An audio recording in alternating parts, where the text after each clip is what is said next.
যুদ্ধ সংঘাত এবং হানাহানি তৈরি করে এবং সকল রাষ্ট্র ব্যবস্থাকে পায়ের নিচে ছুঁড়ে ফেলে রাসূল করিম সাল্লাল্লাহু আলাইহি ওয়াসাল্লাম খিলাফত ভিত্তিক শাসন ব্যবস্থা প্রতিষ্ঠা করলেন, যার ফলে অশান্ত সমাজ শান্ত হলো। অশান্তির দাবানলে পুরো সমাজের মধ্য দিয়ে শান্তি স্বস্তির সুবাতাস প্রবাহিত হতে লাগলো।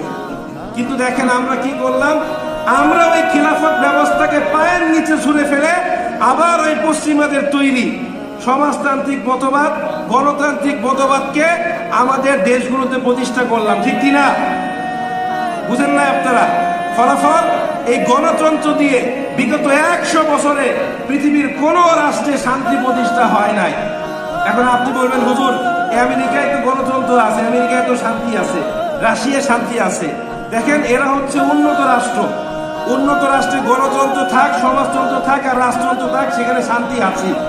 কিন্তু আপনি তৃতীয় বিশ্বের দেশগুলো দেখেন, যেগুলো উন্নয়নশীল রাষ্ট্র, যেমন বাংলাদেশ, ভারত, সিরিয়া, শ্রীলঙ্কা, নেপাল, ভুটান সহ এই তৃতীয় বিশ্বের দেশগুলো যেখানে গণতন্ত্র আছে সেখানে কতটা শান্তি আছে? গণতন্ত্র শব্দটার মধ্যে সংঘাত লুকিয়ে আছে। গণতন্ত্র মানে কি? জনগণের তন্ত্র, মানে আপনার এক তন্ত্র, ওনার আরেক মন্ত্র, আমার আরেক মত, ওনার আরেক মত।